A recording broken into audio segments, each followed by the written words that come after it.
To many people, Bloodborne is a very personal game.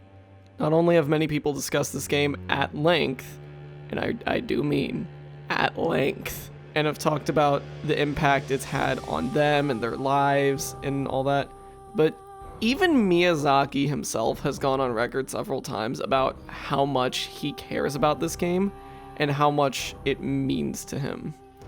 It's also a very personal game for me.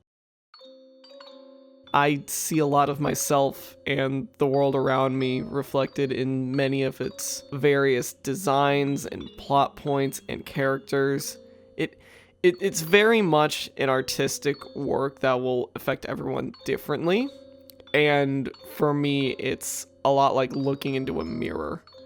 I hope you'll watch through this video to see exactly what I mean, but I'm very bad at explaining things that are like personal.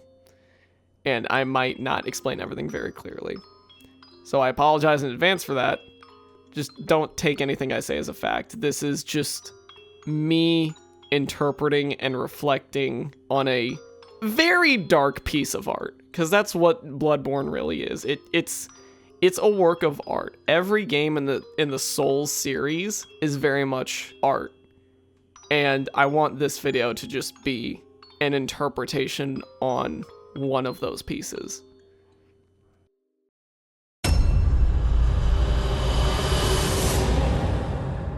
The beasts are one of the main enemy types in the game, and in lore they're really just the product of everyday Yharnamites using the old blood, which I will touch on later. That's a whole different can of worms. As you can see, they are quite hairy and like Wolfman-esque, and in some cases just full-on fucking werewolf. And I, being trans and not particularly positive on the body I am inhabiting, I tend to relate heavily to these beasts. I mean, all that overgrown hair, the distorted features, and agonizing screeches reflect how I see a lot of myself, like the hair on my body, how fucking abysmal my voice is. I'm very self-conscious about how I sound and how I look, and the beasts, it's very much like looking into a mirror. Like, there are times where I haven't shaved in a little bit.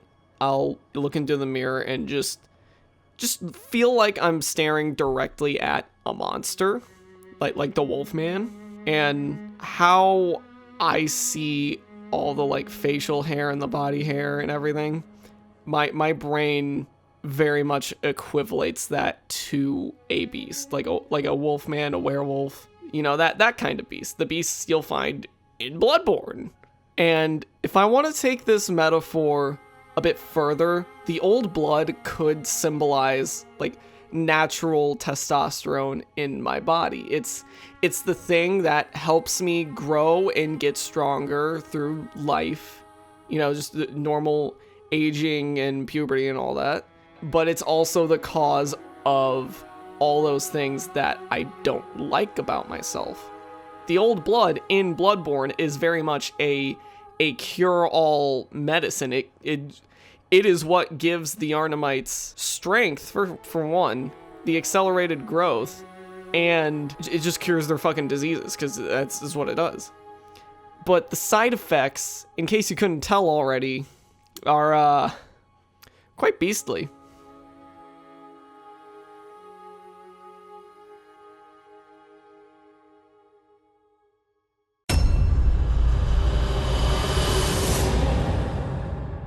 I think at this point, it shouldn't surprise anyone when I say that I want to be more feminine in how I appear. I think that's quite obvious after going on a whole rant about being trans. Specifically, I want to be less masculine and just sort of be an unfiltered version of myself. But it's not that simple. It is simply not that simple. Not only is it not simple, but Bloodborne also shows that being a woman just kinda sucks. Like, just quick example. The prostitute Ariana assumes you want her services when you first meet her, and eventually if you keep her alive and at Odin Chapel for the majority of the game, she will get impregnated, against her will by the way, by an eldritch being called a Great One and give birth to its child in a sewer. That is just one character in this fucking game. The game's world as a whole is designed to be hostile and hopeless, and the women in this game have to suffer with that environment in one way or another. And don't worry, this is a Souls game. Everybody has it rough. Man and woman alike, children, elderly, it doesn't fucking matter. Everyone is miserable. It's a fucking Souls game. In Bloodborne specifically, there's a specific emphasis on the issues of women, and specifically the reproductive cycle and, like, giving birth. That's kind of all over the game. Like, Queen Yharnam, for instance, had her child Murgo stolen from her long ago, and now her ghost is just haunting around everywhere with this, like, bloody gaping wound where, you know, her child was, and that could symbolize miscarriages and the grief of losing that child. And then also Ariana, the whole unwanted pregnancy thing, I don't think I can say what that symbolizes on YouTube, but I think we all know where that's going. Oh, but don't worry, there's even more. The Great One, known as Mother Kos, or some say Cosm, you fucking Mensa scholars, was not only murdered, but also defiled by the old hunters so badly that her orphan child was so pissed, it created a personal pocket dimension hell for the old hunters. The desecration of Mother Kos could reflect how misogynistic filth of human beings would see women as, like, property. Like, they would see them and just be like, I can do whatever I want to. And again, I can't really go too deep into this because I'm on YouTube, and YouTube really does not like talking about these kind of issues in any kind of detail, but there's a really good video by Honeybat that I will link in the description, along with some other Bloodborne videos that helped me make this one. But Honeybat's video is all about how Bloodborne tackles femininity, womanhood, and, like, the whole reproductive aspect, because that is a very big part of the game. For the purposes of this video, just know that being a woman fucking sucks.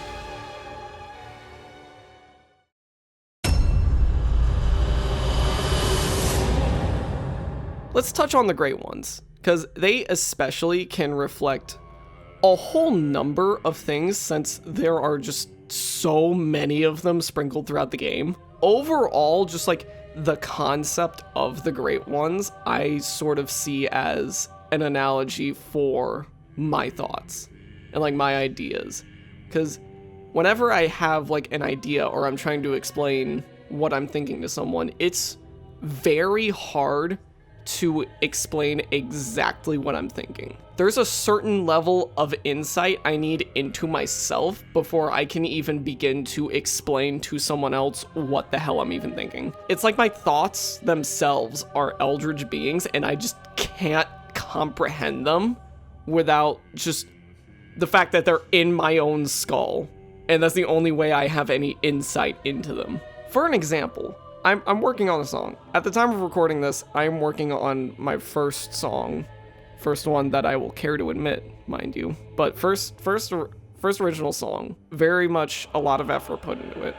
A lot of production, a lot of help from others. And, like, I can hear it in my head. I can hear exactly how it sounds. But especially when trying to explain that to the musicians I'm working with and the people helping me with different parts and different aspects of the production or whatever, I just cannot elaborate what I'm thinking. There's just this disconnect that I can't explain. I mean, hell, I struggle to tell myself what the different parts are. Like, there's just some disconnect that I'm not fixing. That's why this video took so long to make, is because anytime I tried to write the script, by the next week, I would completely change my mind on the entire script, because I had realistically no idea what I even wanted to cover in this video. And I eventually just ended up on this because it's honestly just fitting for this game, where insight is such a big mechanic, to tackle something that takes just as much insight, my own thoughts, to even understand. Like, just as you need insight to see the Great Ones and see all the eldritch shit going on in Bloodborne, I need insight into myself just to understand what's going on in my own head.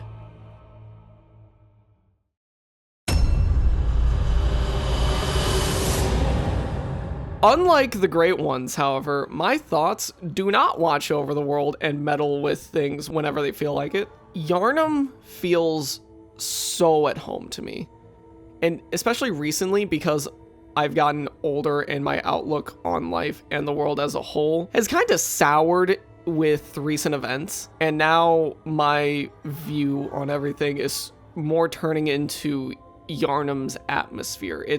The world is very angry, it's very spiteful, and a lot of the times it's very hopeless. It's a very hopeless place that just wants you to fit into a box. In Bloodborne, basically the endings are fucking off into the real world and eventually dying because you took the old blood. You're probably going to turn into a beast, get fucked. Your other two options are just two different ways to fit into the cog of the machine that is the nightly hunt, and there's really no way out of it. In Bloodborne, you have a role to fill, and you will fill that role whether you like it or not. That's sort of where I'm at in seeing the world. It's a very distinct sense of hopelessness and feeling like you're just a tiny speck in a grand, massive, sprawling city like Yharnam, and I think the game just captures that perfectly. Especially when you're trans. In recent events, the world just sometimes feels like a Souls game. Like, everyone is just out to get you simply for existing. Also, half the enemies have guns, so, that's pretty fucking American.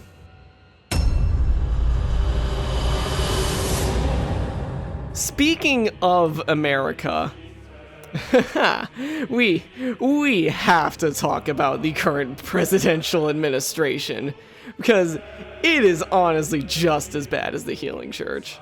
Both groups, organizations, whatever you want to call them, have most, if not all, of the political power in their, respective reaches.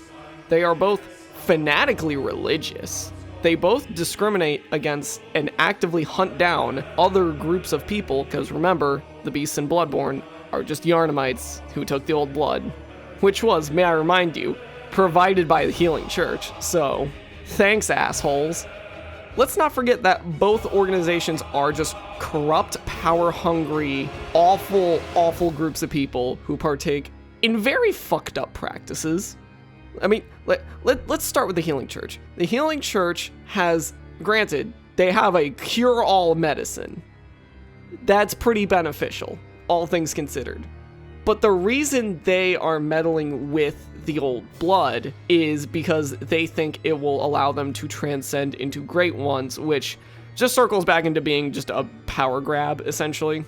The shit they do to try to become Great Ones is fucking horrific, and all I need to do is show you footage of the research hall.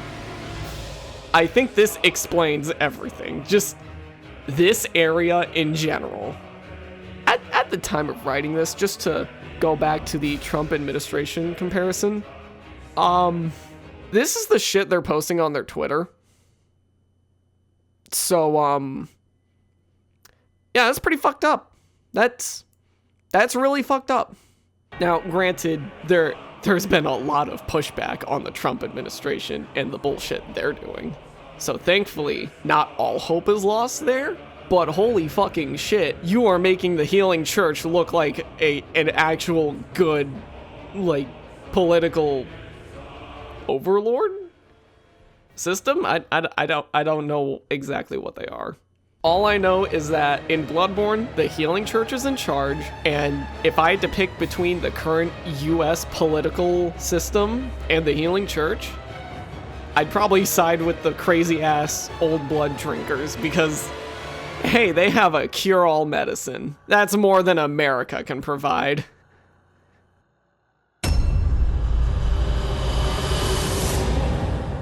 So, with the world just turning into a literal nightmare at this point, what do we do?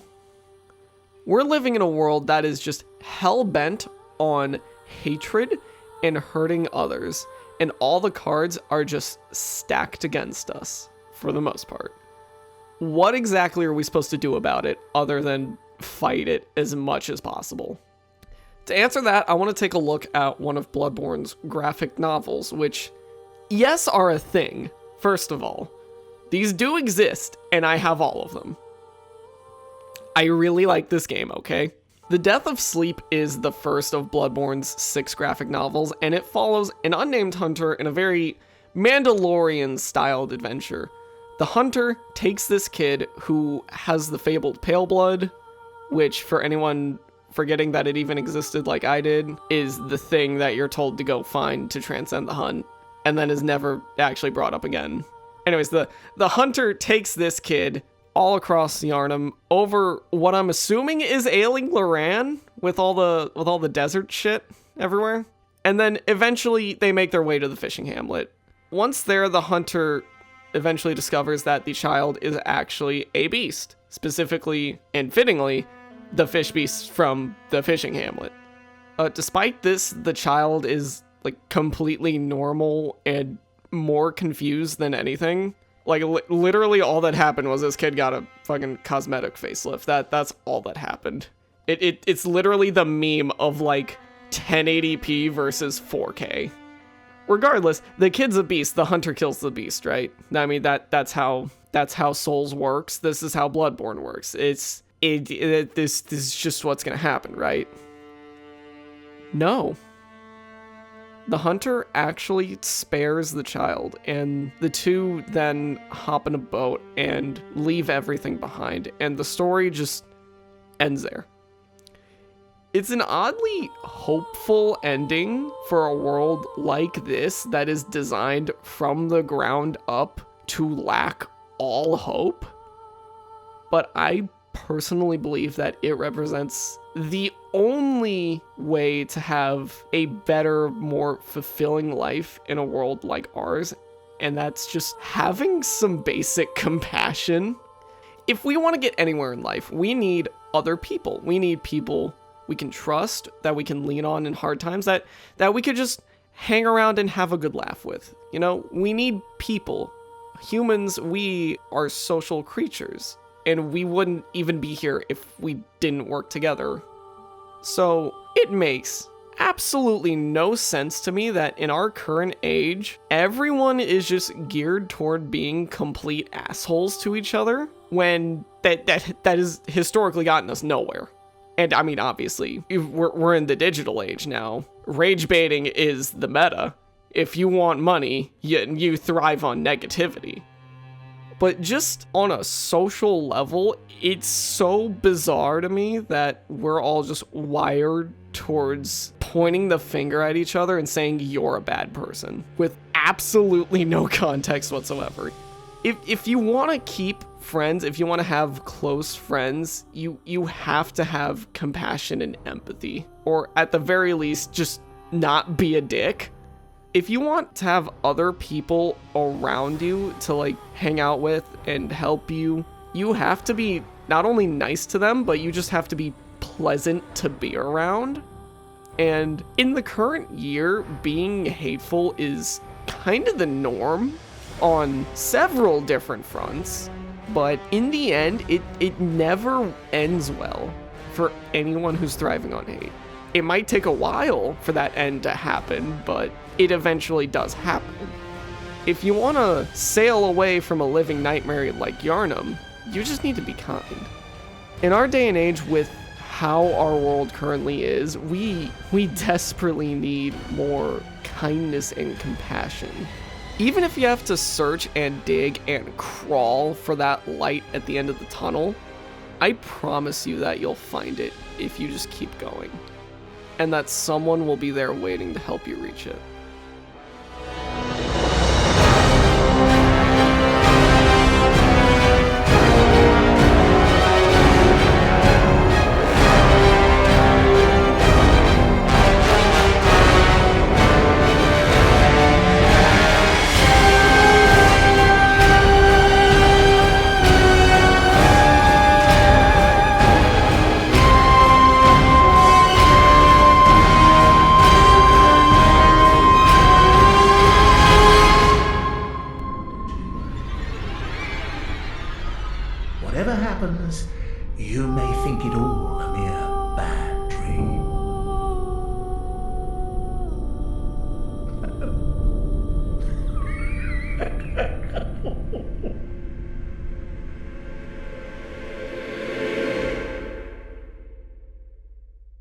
that's the end of the script.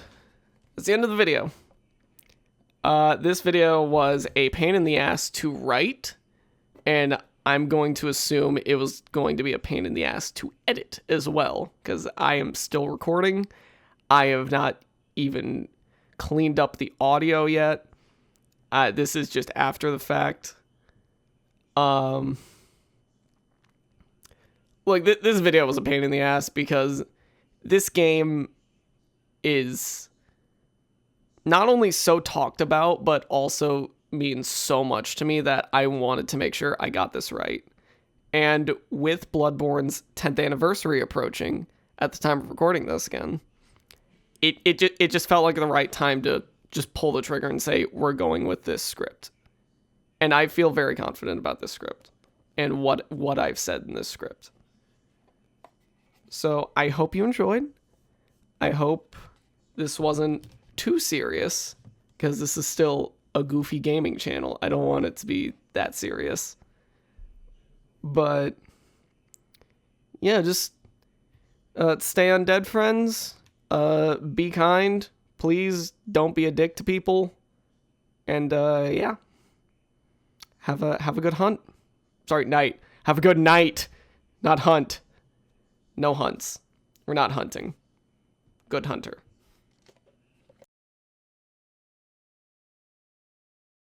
And if I want to take this metaphor a bit further, the old blood could symbolize?